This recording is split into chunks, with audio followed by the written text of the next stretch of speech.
welcome to Arts Express. This is Prairie Miller, and on the show, Pacifica host Garland Nixon on truck terrorism, tariffs, TV game shows, and the CIA, and what is going to be a huge summer.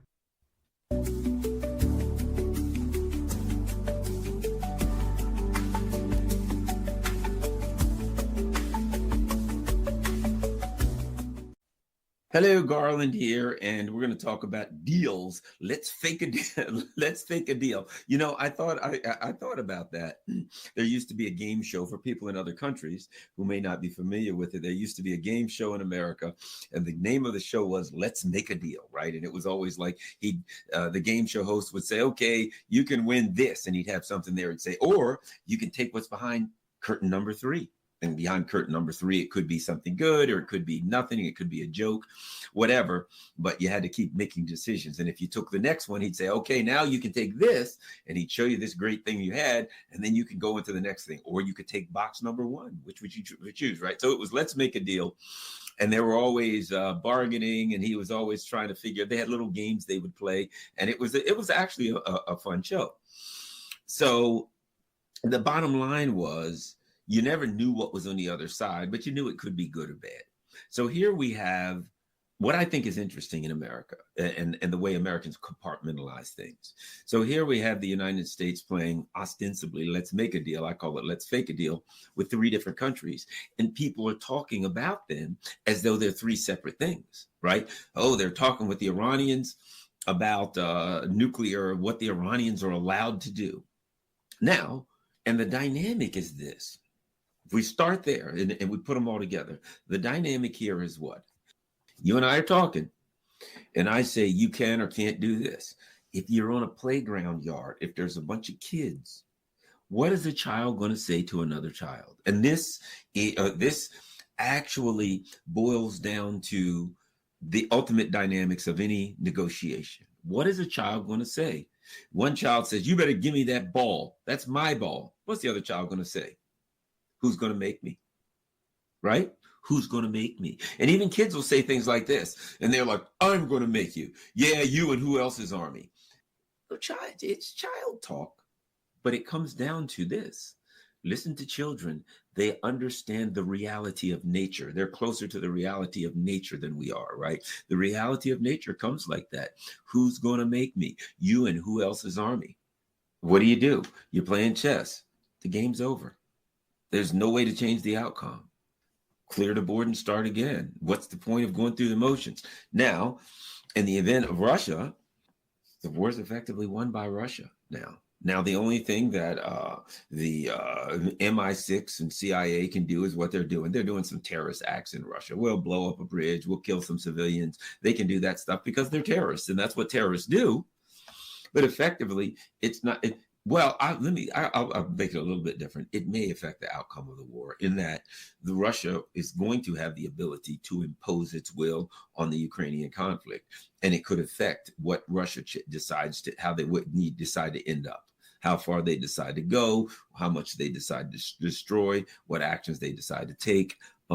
So it could affect the outcome of the conflict, but not in the way that a party who wanted to dominate and impose their will on the outcome would want. So could it affect the outcome? Yeah, but not in a good way for you, in a bad way for you. But at this point, what we see is like the screamings of a madman. We can't win the war, so we'll just do some terrorist acts or something against Russia. Yeah. Let's do some terrorist acts against Russia. Why? Because there's getting ready to be a negotiations. If you notice, whenever there's going to be negotiations, MI6 and the CIA dramatically increase the terrorist actions the day before. Some drones on Moscow. If there's going to be a May 9th day, drones on, they just like clockwork. The Russians already know, okay, we're going to negotiate Monday. That means over the weekend, they're going to try to blow some stuff up and there's going to be terrorist attacks. That's a given. To discourage, hopefully, the negotiations. And ultimately, I think Russia's going through the motions. It's in the same way that the U.S. is pretending to be a negotiator when they're a belligerent and they're pushing what's a fake deal. I think the Russians are pushing a fake deal too. I think the Russians are pretending. Don't get me wrong. I believe that the Russians are genuine, and in fact, if they could get a deal, they'd take one. But I think the Russians are pretending that they believe that the United States and NATO would somehow negotiate in good faith and would keep their word. They're pretending that they believe that when they know it's not true. So what we have is a U.S. empire that's crumbling, a U.S. empire that's weakening, deteriorating internally, politically, morally, every way you can think about it. You have an empire that's deteriorating, and 3 identical negotiation sessions. I don't know what the hell you want to call them, but whatever the case may be, there are 3: Iran, Russia, China, and they're all the same one: a deteriorating former possible kind of hegemon, but at least a super duper power, shall we say, right? A deteriorating one that they seem to be the only ones that haven't figured out, or won't at minimum accept, that they don't have the coercive capacity to dictate the outcomes when they negotiate with other powers. Iran's a rising power. Russia and China have already risen, and the U.S. is trying to pretend like this is 1995. It ain't 1995, dude. And now all 3, interestingly enough, this is going to be a huge summer, because I did a video yesterday where I talked about the Ukraine conflict coming to, being at a crisis point. But realistically, this is a crisis point for the entire U.S. empire. Right? If this summer's a crisis point, it is now saying to people, I can coercively dictate the outcome to anything. And the whole world's looking, saying, what about here, here, and here? Let's see what's happening. You're negotiating. What happens if you go over 3, which is my prediction? China's already said, we ain't going to give you a deal that don't work for us. And we're China. You haven't figured out how powerful we are. Maybe you need to economically. And China's like this: we can walk away from the deal. You can't. See, anytime you're bargaining, you have to have a win-win deal, because if it's win-lose, then whoever you're negotiating with can't take the deal. If it's lose-win, then you can't take the deal. If it's lose-lose, nobody can take the deal. You need a win-win deal. And the United States is saying to everybody, we want 3 lose-win deals. And everybody's saying, we're not taking a lose-win deal. And the U.S. is saying, we can coerce and force you to take a lose-win deal. And the other side is saying, well, that's pretty much what you're going to have to do. So now we're going to have to, at the same time, simultaneously, we're going to have to tariff the daylights out of China and India, because they're still buying stuff from Russia. Now think about this. Simultaneously, we're going to have to launch massive tariffs against anybody that does business with Russia. Massive, which is going to dramatically affect our economy in a negative way. That's one thing we're going to have to do. Secondly, China, period, point blank, we're not going to have a bargain with them. We're going to go back to 145% tariffs minimum against them anyway without this, which means our shelves are going to be empty. So massive tariffs against India, because, hey, they're doing business with Russia. Massive sanctions against China either way. So now our shelves are empty and businesses are going to be crashing.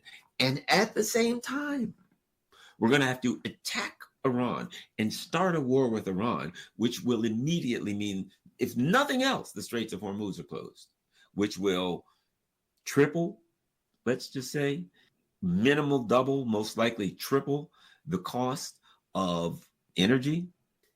145% tariffs on China. We know how that ends. Empty shelves. Massive sanctions on India and everybody else that we can't do business with them no longer because Russia won't do what we want. Maximum white infrastructure wiped out. We got to do that this summer. All those things this summer. All those things we have to do. When all 3 of those countries who are allies say, no, we won't take your so-called fake deal. The United States government is in a sticky wicket, isn't it? It has pushed itself into a corner, and it's simply by being so arrogant. It's simply hubris. It's simply by not accepting the reality that the U.S. empire is not the preeminent military and economic force that it once was. That's where we are. And guess what? You're not going to be able to fake a deal with people anymore. You're going to have to give them a deal that takes into account their needs. And if you don't do that, they're going to say, do what you got to do. Oh, Russia's going to be, you're going to do whatever you're going to do to us?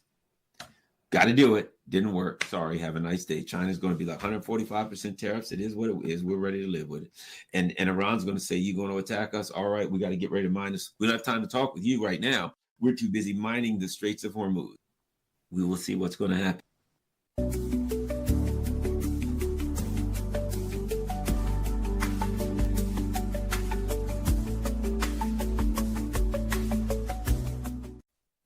And coming up next on Arts Express. Are you baiting me, detective? Attempting to be thorough so we can figure out the manner of death. You mean if someone killed him? You think one of us, one of his family, killed him? Mr. Blanc, I just buried my father who committed suicide. Why are you here? I suspect foul play. I have eliminated no suspects. Everyone in the family has possible motives. That's some heavy-duty conjecture. Funny, Ransom, you skipped the funeral, but you're early for the will reading. Up your ass. Very nice. Ransom. Slap that smother. You gotta do this more often. The family is truly desperate. When people get desperate, the knives come out. This is a twisted web. And we are not finished untangling it. Not yet. I keep waiting for the big reveal. All of them lied to me. There is one guilty party behind it all. You know something. Spill it. Oh my God. Tell me what happened to my grandfather. I think you have something you want to tell me.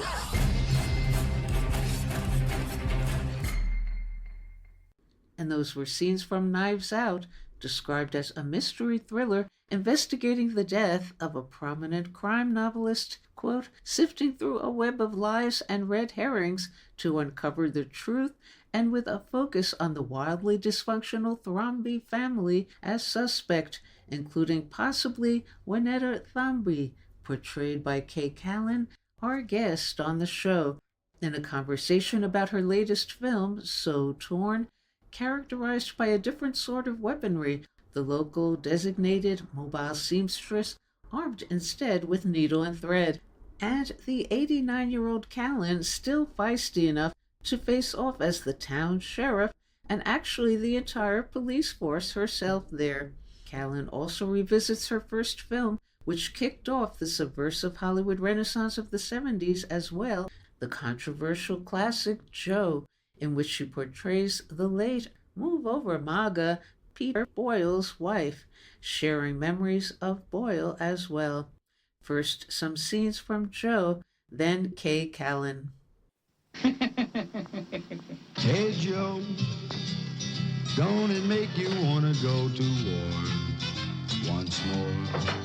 Hey Joe, why the devil did we go to war? Ladies and gentlemen, we'd like you to meet Joe. Money don't mean nothing to them. Motorcycles, marijuana. You got love, you don't need this stuff. Cowboys and Indians. Hop along Cassidy. Now let's get the hell out of here. These kids are getting more than we ever did. Screwed up, so they're screwing up the culture. Hey, why don't you get a haircut? Come on, get with a Pepsi generation. The crazy thing about Joe is that I could blackmail you. You done a real groovy job on her. Takes over where Easy Rider and Midnight Cowboy left off. Forceful, shocking. You see the knife going in. You know, we get friendly. We infiltrate them. humanitarian act. Yeah.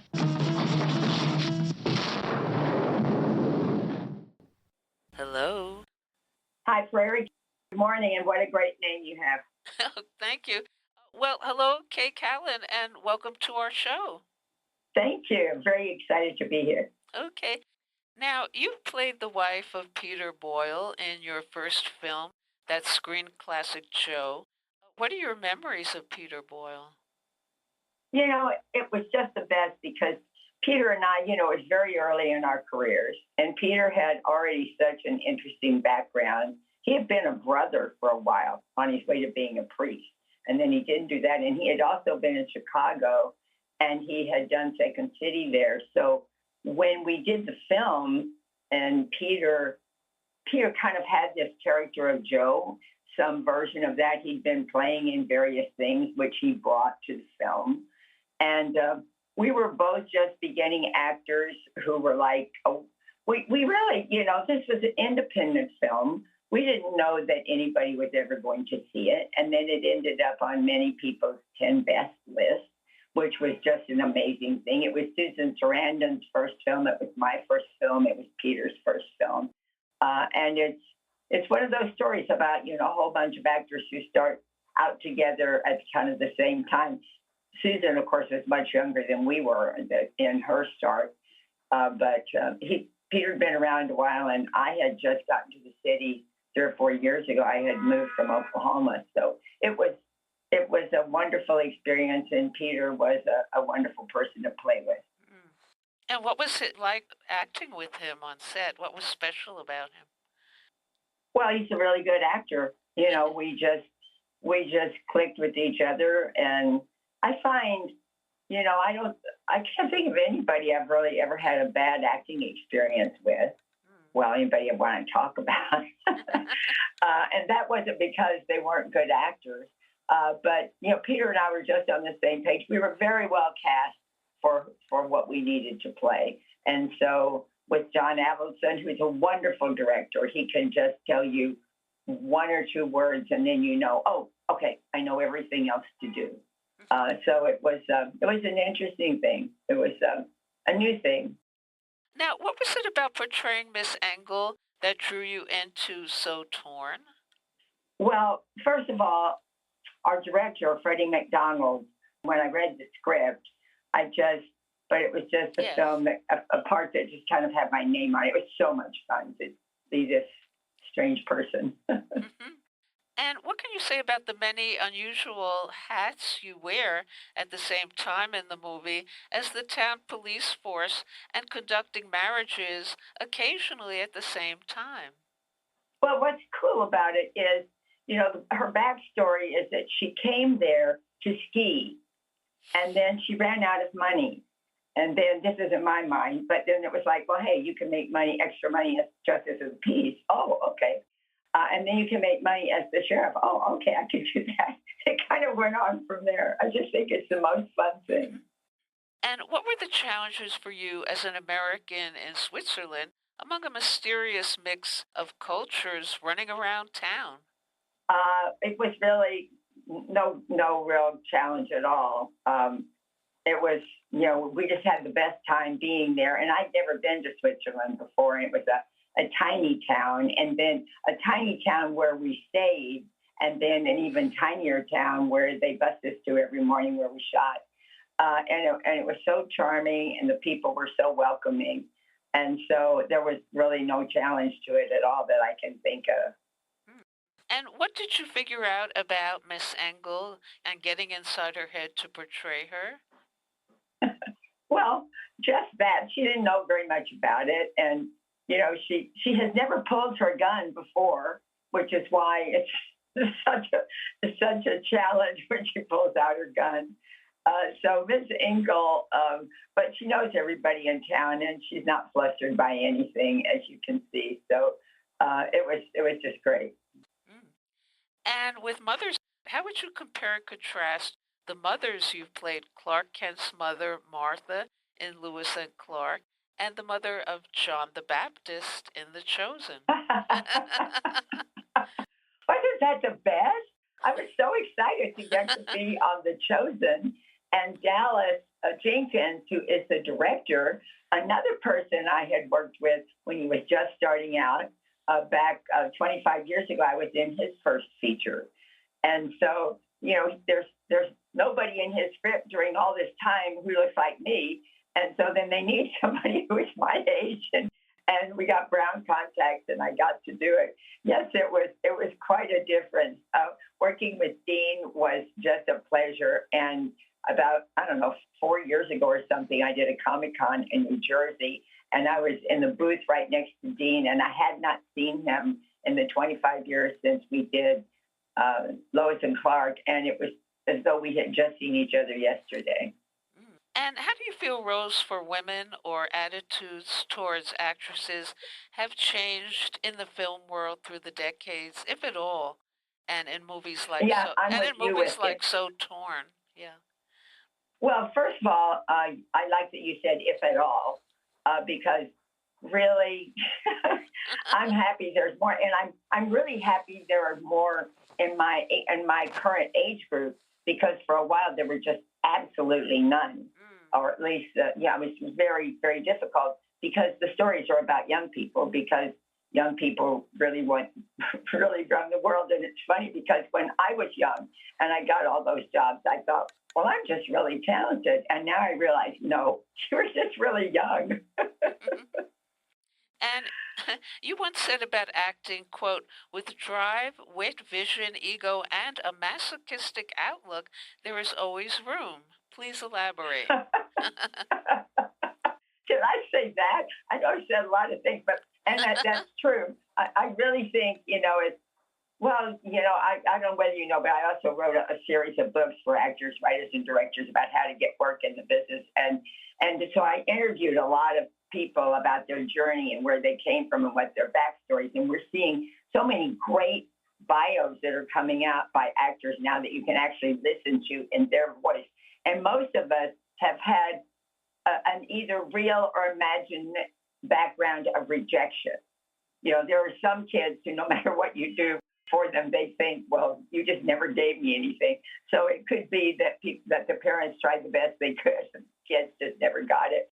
But I think if you come from a background of rejection, real or imagined, it gives you the tough skin you've got to have to survive all the rejection that is ongoing, no matter what your age is in the business and no matter how successful you are.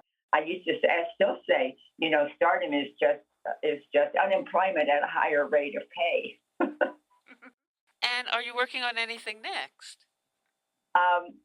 Well, I have something that I don't know about that I may be working on. Okay. And since this is for radio and we can't see you, when Kate Callan looks in the mirror, what does she see? Oh, what a great question. That's just, God, who knows? I don't know whether you know who Louise Hay is, but she's, well, you could say an inspirational speaker. She's not here anymore. But I listen to her all the time, and she always says that you should say to yourself every day, I approve of myself, I approve of myself. And she says 200 or 300 times is not enough, which I just love.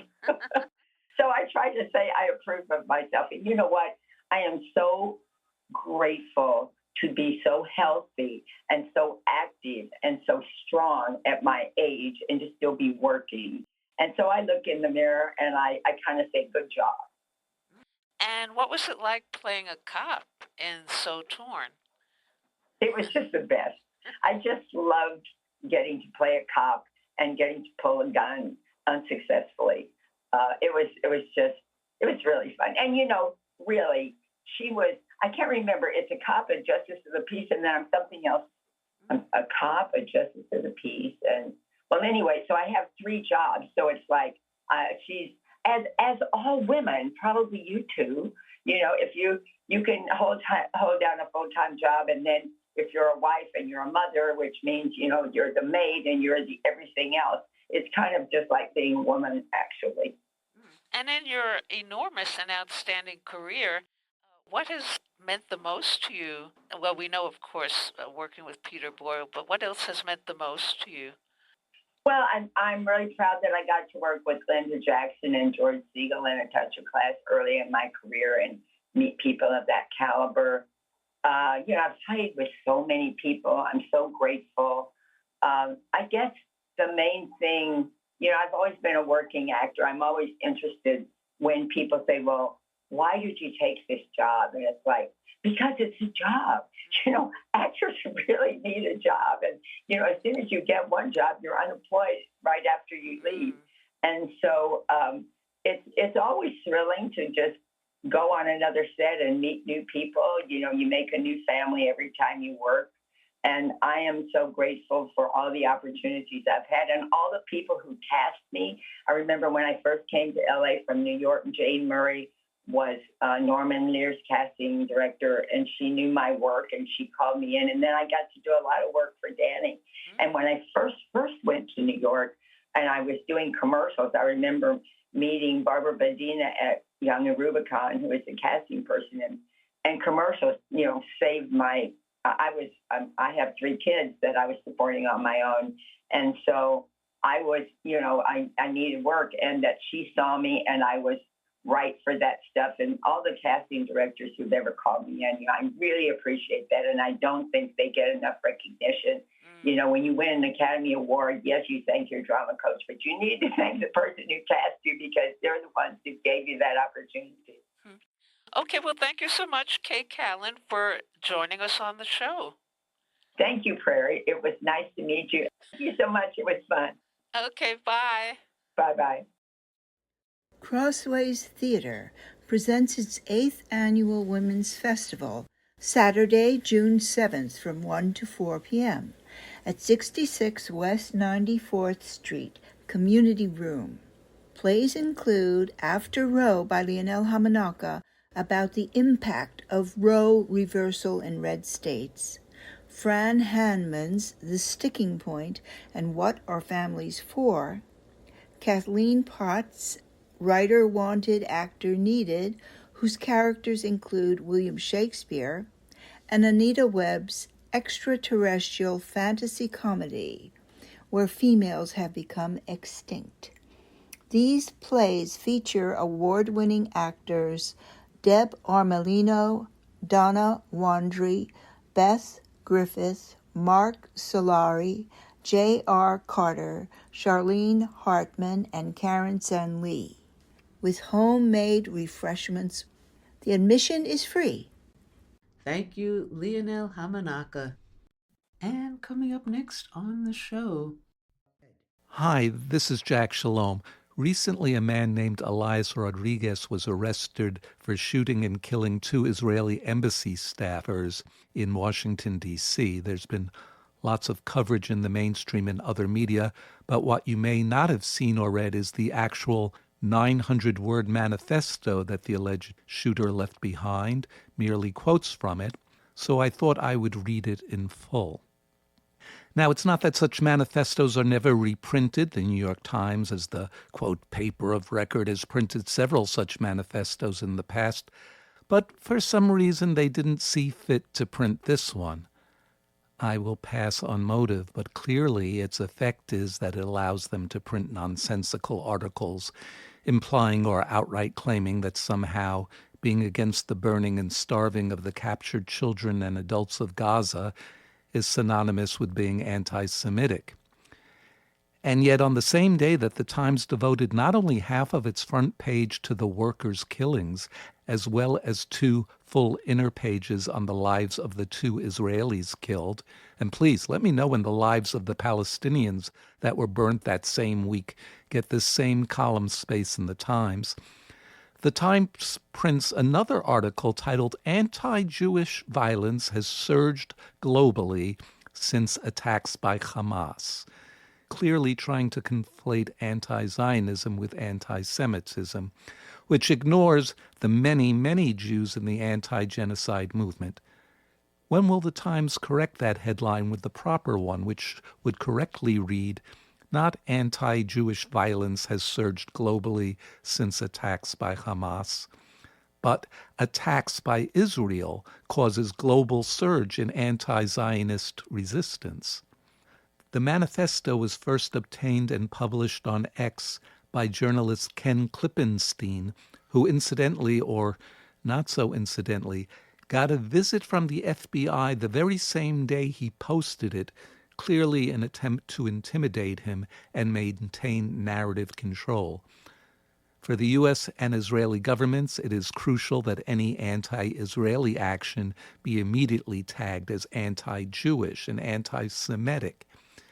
As Caitlin Johnstone reminds us, everything about this war is about narrative control, and without it, the Israeli genocide would not have taken place. In Klippenstein's prescient words about the manifesto, he wrote, quote, I am publishing it here not to glorify the violence which I find abhorrent and condemn, but so the public can better understand the truth of what happened. Refusing to confront the content of these texts often creates an information vacuum that is quickly filled by hoax documents, conspiracy stories, or selective leaks from authorities that can distort the facts. Well, I think the manifesto speaks for itself.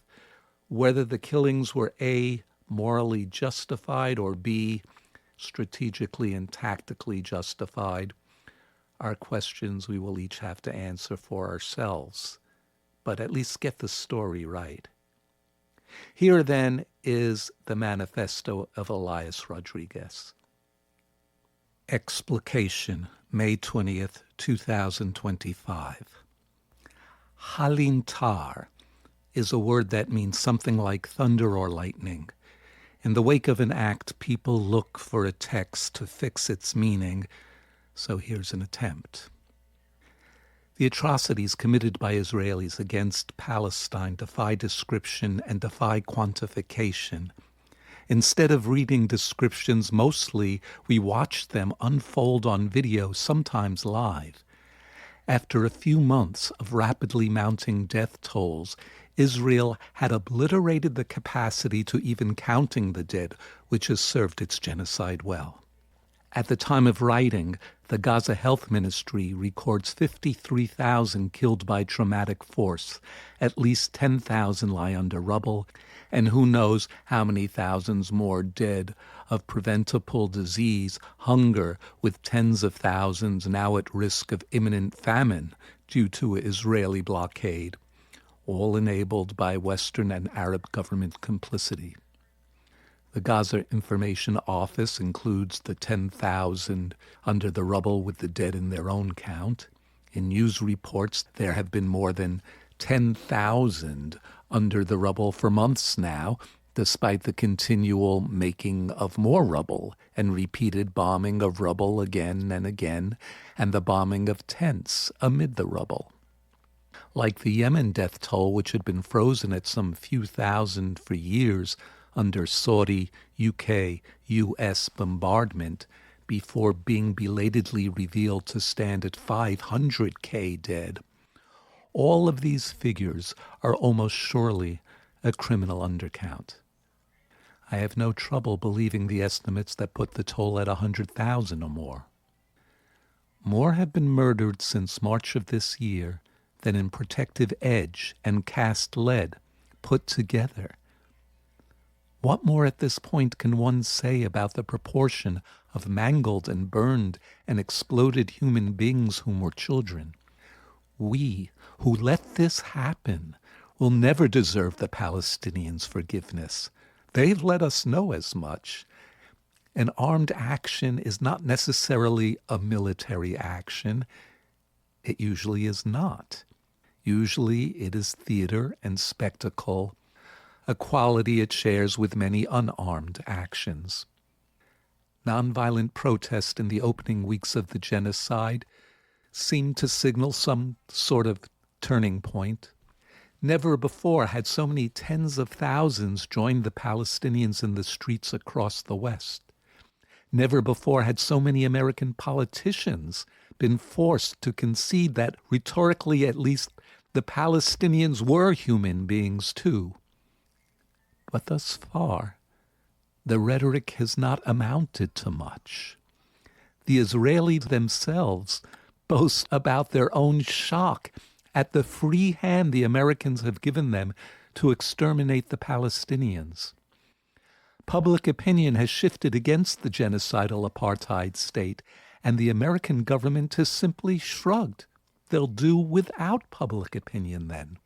Criminalize it where they can, suffocate it with bland reassurances that they're doing all they can to restrain Israel where it cannot criminalize protest outright. Aaron Bushnell and others sacrificed themselves in the hopes of stopping the massacre, and the state works to make us feel their sacrifice was made in vain, that there is no hope in escalating for Gaza and no point in bringing the war home. We can't let them succeed. Their sacrifices were not made in vain. The impunity that representatives of our government feel at abetting this slaughter should be revealed as an illusion, then. The impunity we see is the worst for those of us in immediate proximity to the genocidaires. A surgeon who treated victims of the Mayan genocide by the Guatemalan state recounts an instance in which he was operating on a patient who'd been critically injured during a massacre when suddenly armed gunmen entered the room and shot the patient to death on his operating table, laughing as they killed him. The physician said the worst part was seeing the killers, well known to him, openly swagger down local streets in the years after. Elsewhere, a man of conscience once attempted to throw Robert McNamara off a Martha's Vineyard-bound ferry into the sea, incensed at the same impunity and arrogance he saw in that butcher of Vietnam as he sat in the ferry's lounge laughing with friends. The man took issue with McNamara's very posture, telling you, my history is fine and I can be slumped over a bar like this with my good friend Ralph here, and you'll have to lump it. The man did not succeed in heaving McNamara off a catwalk into the water. The former Secretary of State managed to cling to the railing and clamber back to his feet. But the assailant explicated the value of the attempt by saying, well, I got him outside, just the two of us, and suddenly his history wasn't so fine, was it? A word about the morality of armed demonstration. Those of us against the genocide take satisfaction in arguing that the perpetrators and abettors have forfeited their humanity. I sympathize with this viewpoint and understand its value in soothing the psyche, which cannot bear to accept the atrocities it witnesses, even mediated through the screen. But inhumanity has been long since showing itself to be shockingly common, mundane, prosaically human. A perpetrator may then be a loving parent, a filial child, a generous and charitable friend, an amiable stranger, capable of moral strength at times when it suits him, and sometimes even when it does not, and yet be a monster all the same. Humanity doesn't exempt one from accountability. The action would have been morally justified taken 11 years ago during Protective Edge, around the time I personally became acutely aware of our brutal conduct in Palestine. But I think to most Americans, such an action would have been illegible, would seem insane. I am glad that today at least there are many Americans for which the action will be highly legible, and in some funny way, the only sane thing to do. I love you, Mom, Dad, baby sis, the rest of my familia, including you, O. Free Palestine. Elias Rodriguez. You've been listening to a reading of the Manifesto of Elias Rodriguez as published by journalist Ken Klippenstein on X. This is Jack Shalom for Arts Express with host Prairie Miller. And now, Shakespeare Noir and Darkest L.A. Arts Express Paris correspondent Professor Dennis Breaux was in town on a lecture tour there, presented by the Institute for the Radical Imagination. I'm Dennis. So this lecture, which I gave to a group of Indian academics, called Shakespearean Noir. Wells' Falstaff and Macbeth, Kurosawa's The Bad Sleep Well, and Albert Maltz's The Journey of Simon McKeever. Well, who am I? I'm Dennis Breaux, professor, journalist, and novelist. I taught television studies at the Sorbonne and literary studies at Paris 10. I was a tenured professor in New York. My field of study is film and television. I'm also a novelist, having written 2 books about film, 1 about art, and 3 about television, and in the last few years, 5 novels about Los Angeles in the 1940s and 50s, and that's where I am right now. I'm also a journalist. I'm a television critic with a column titled Decoding Network TV for the British Daily Morning Star, Paris correspondent for Arts Express on a national U.S. radio network, Pacifica. I also write for the websites LA Progressive here in Los Angeles, which is where I'm working, as I said, on this sixth book in the series of detective thrillers, the most current of which is The Dark Ages. So that's my book, The Dark Ages. That's the current book. All right. So first is to define noir, since we're talking about Shakespearean noir. It is a dark impulse with doomed characters who nevertheless struggle finally to do what is right in a world gone wrong. That's a bit of a poetic description, but there's an even more poetic one by Raymond Chandler. His famous statement is, "Down these mean streets walks a man who is not himself mean, and woman." So think of films like Chinatown, or in India, where I gave the talk yesterday. There's Chandler's The Simple Art of Murder, Santush. By the way, I should also mention, if you can't get enough of noir, I'm teaching a course called Darkest LA, Greed and Corporate Graft in La La Land. Okay, so to start now, when we say Shakespearean noir, we don't mean that there are traces of the noir impulse in Shakespeare. What we mean instead is that Shakespeare and the tragedies founded noir. One of the crucial sources for this style, of course, another one might be the Bible, with Cain killing Abel, and that's sort of a noir staple, with one friend betraying another or one diverging from another and coming up against him, that we see in lots of stuff. But back to Shakespeare. It's in the tragedies that this dark impulse occurs. And for me, those are the greatest of the plays, though, of course, some like the histories and the comedies, which themselves have inspired subgenres of both comedy, think of the screwball comedy or the Shakespearean farce, and the histories, what we now call the biopic. Okay, one of the great interpreters of the Bard of Avon is Orson Welles. Welles, eventually the director of Citizen Kane, began in the theater in the 30s and loved Shakespeare and loved to play in and direct his plays. His Julius Caesar in modern dress in 1937 evoked Hitler and Mussolini. His Shylock in The Merchant of Venice is one of the great speeches against anti-Semitism by laying out the cliches that surrounded the character of the Jewish moneylender and humanizing that historically ugly stereotype. But I want to focus on two other moments. The first is Welles' Falstaff in his film Chimes at Midnight. The film is a condensation of three history plays, Henry IV, parts 1 and 2, and Henry V.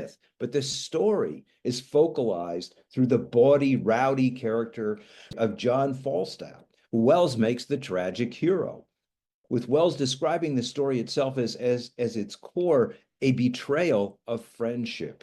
Hal, the prince, has two fathers. One is his actual father, the king, and his calling to be the next king. That is all about duty. And the other is the opposite, Sir John Falstaff, who with his debauchery, there's Welles' Falstaff, and all kinds of excess introduces Hal to the wanton life. Hal spends his time with Falstaff at the Boar's Head Tavern.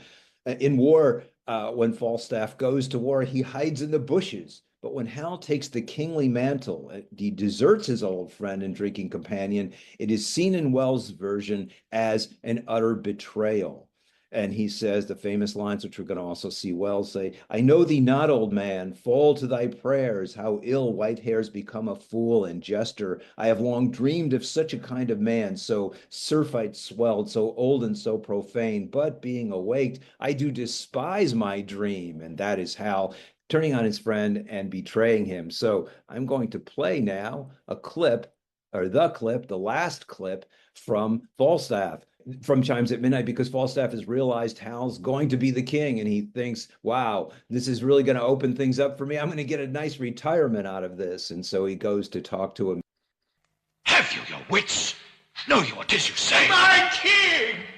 My Jove! I speak to thee, my heart. I know thee not, old man. Fall to thy prayers. How ill white hairs become a fool and jester. I have long dreamed of such a kind of man, so surfeit swelled, so old, and so profane. But being awaked, I do despise my dream. Make less thy body hence, and more thy grace. Leave gormandizing.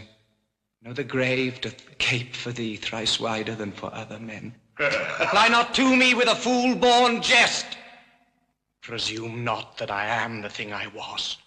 For God doth know, so shall the world perceive, that I have turned away my former self. So will I those that kept me company. When thou dost hear I am as I have been, approach me, and thou shalt be as thou wast, the tutor and the feeder of my riots. Till then, I banish thee, on pain of death, as I have done the rest of my misleaders, not to come near our person by 10 mile. For competence of life, I will allow you, but lack of means enforce you not to evil. And as we hear you do reform yourselves, we will, according to your strength and qualities, give you advancement. Be it your charge, my lord, to see performed the tenor of our word.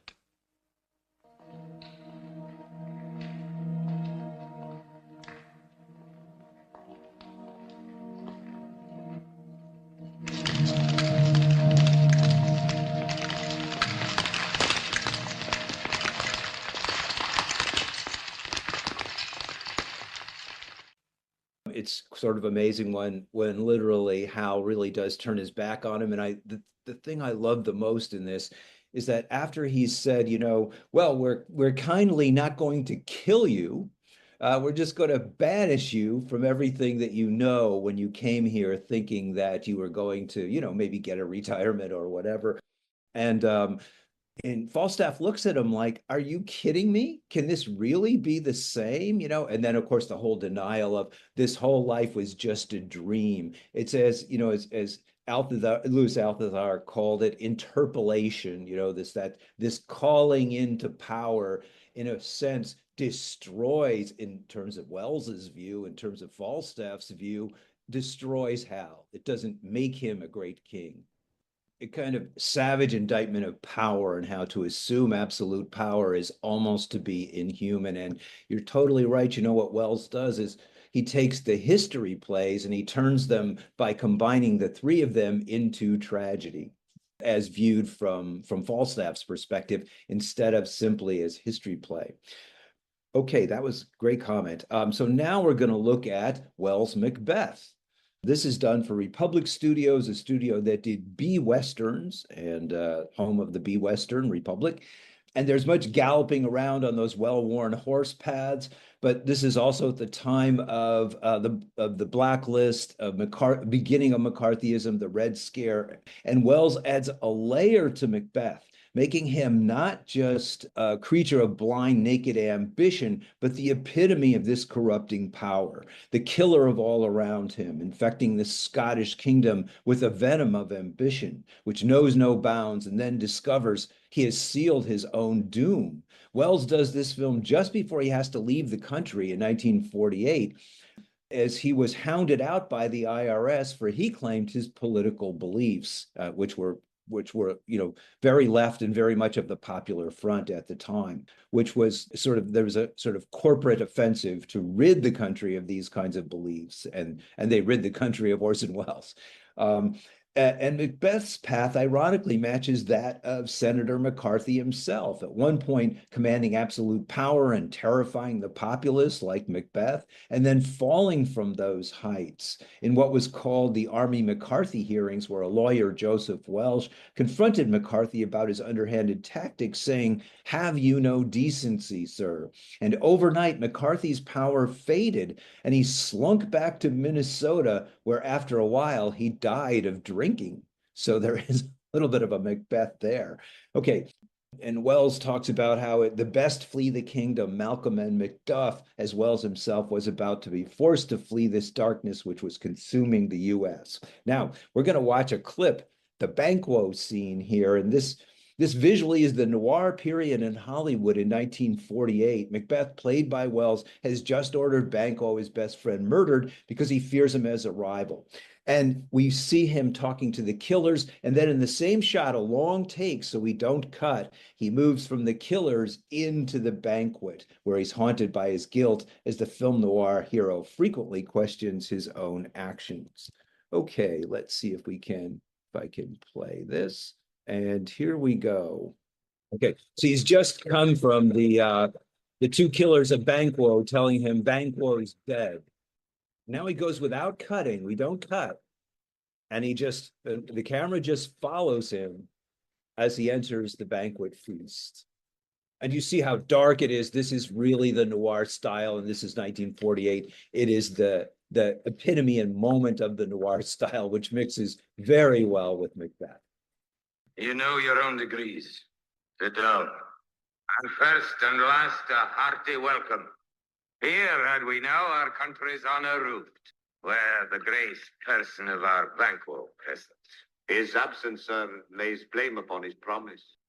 My royal lord, you do not give the cheer. Sweet remembrance, sir. I drink to our good friend Banquo, whom we miss. Would he were done this? What is the moves your highness? No, let's not say I did. Never shake thy glory, oxen. Gentlemen, rise. His highness is not well. Sit, worthy friends. My lord is often thus, and hath been from his youth. Look, lo, how say you? Of this, good peers, but as a thing of custom, 'tis no other. Only it spoils the pleasure of the time. Shame itself. And all's Daniel of bananas stole. Avaunt! And with my sight, let the earth hide thee. Thy bones are marrowless. Thy blood is cold. Thou hast no speculation in those eyes which thou dost glare with. The fit is momentary. Upon a thought he will again be well. What man dare? I dare. Approach thou like the rugged Russian bear, the armed rhinoceros, or the Hyrcan tiger. Take any shape but that, and my firm nerves shall never tremble, or be alive again, and bear me to the desert with thy sword.